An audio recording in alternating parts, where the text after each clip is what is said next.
Hey guys, Tony George, Monday update, DocSports.com. Big day in basketball today. A lot of early tips in the NBA, Martin Luther King Day.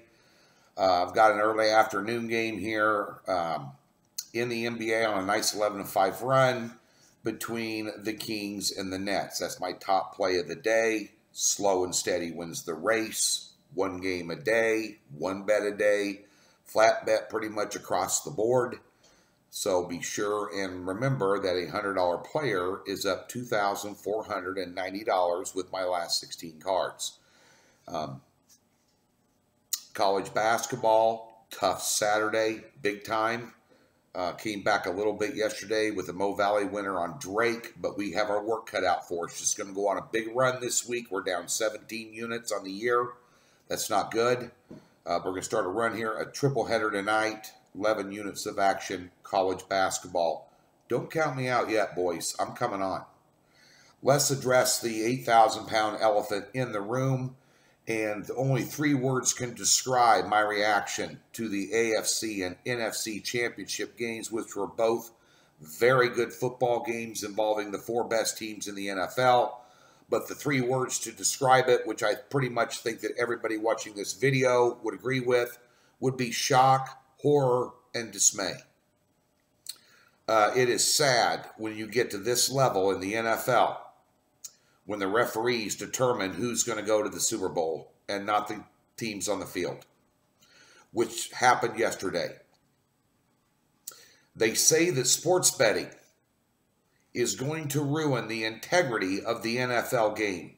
Well, take a frickin' look in the mirror, Goodell, because your referees are destroying the integrity of the game.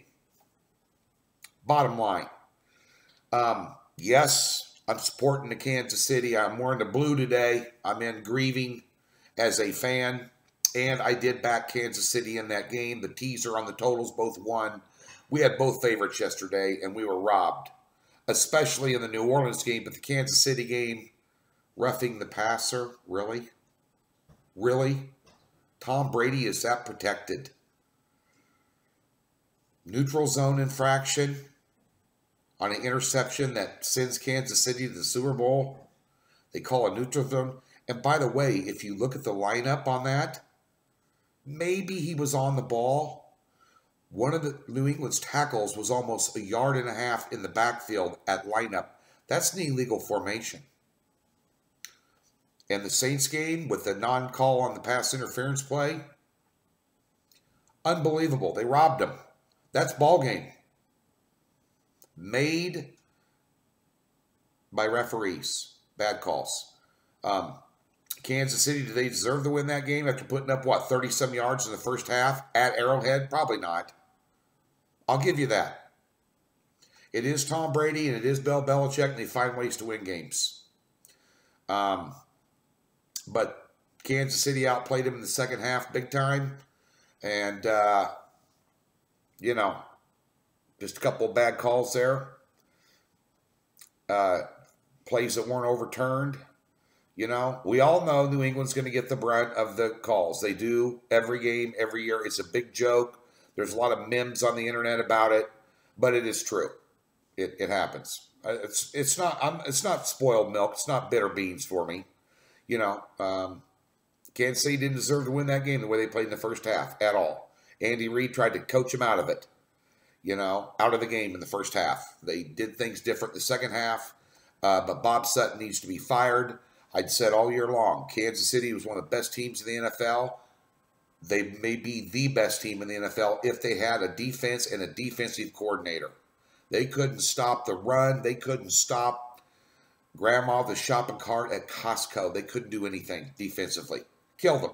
It came up and bit them in the ass when it counted at the end of the day. But, everybody's bitching about these calls in the NFL yesterday. I'm bitching about them. They need to be able to, if they're going to sit around and review plays, you need to review plays that maybe are controversial. You could throw a flag on and say, I want you to look at that because that was pass interference. I want you to look at that. That was not roughing the frickin' passer. It's just a shame when the NFL and all they're talking about integrity and sports betting and how it's going to run the game into the ground. You're running the game into the ground. True that. True that. So now we have the Rams opened up as a favorite at -1 at Westgate. Quickly shot up to +2, total 58. Pats are favored. Go figure. There's a shocker. We'll get to that on our opening line report and a discussion about that. We may even do a live feed tomorrow so we all can vent for the happy hour show. I'll see if Mrs. George can help me set that up. But what we're here for today is free plays. And let's get after it. Kansas tonight taking on Iowa State, a big one. In the Big 12, I think it's probably an ESPN game. I know it's a national TV game. I think it's ESPN, Big Monday, 9 o'clock Eastern. Kansas is not lost. I'm just giving you a resume on Kansas here. Kansas has not lost back-to-back games since December of 2017. They have not lost back-to-back Big 12 games since February of 2013. And also, they're avenging a road loss to Iowa State, who kicked their ass 70-66 the last game. 77-60, pardon me. 17-point road loss. I'll tell you right now, no one goes into Ames, Iowa at Hilton Coliseum and walks out there with a win very often. They're they're a different animal at home. But Iowa State's a good football team, good basketball team, and a good football team at home too. Kansas is 35-16-1 against the spread. Their last 54 games off a loss. Well, I tell you what, they're laying 5.5 here. I haven't seen Kansas put anybody away. They struggled against Texas in here, who's mediocre at best. I don't care if they beat Oklahoma Saturday or not. Texas isn't all that. Kansas has struggled against mediocre teams. New Mexico State comes to mind at Sprint Center in Kansas City earlier this year. They're laying 5.5 in this game. All signs point to taking Kansas here trend-wise. What they're just going to come blow them out. I don't think they can. Iowa State's scrappy. 5.5, Iowa State. I'll take them tonight. I'm going to go against the entire universe on this game. I don't care. Strange things happen in college basketball. If you're not noticing. And I know that all the home teams won this weekend in the Big 12 for once. And, the week before that, they weren't winning any. They're not covering spreads at all. And you might want to take a look at the over 147 in this game. The last game, they scored, 147? What was it? No, 137. The total was 151. Now it's dropped down to 147. Over 17-4.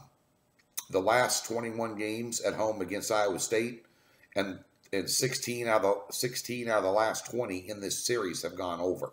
A rare under in the last game, especially in Ames, which was a little surprising. I remember circling that, going,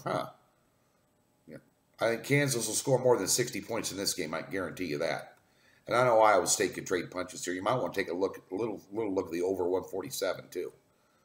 But I'm going to go ahead and take the 5.5, and I'm going to take Iowa State here. Keep it tight. That's your free play for Monday. Be sure and get over to Docs. Get yourself all the winners. NBA, college basketball. Like I said, focus and drive on college basketball right now is unparalleled by anybody in the country working this program. I am dialing it in this week. We're going to start racking up some units and get back to where we need to be. On top of the mountain, baby. Come on.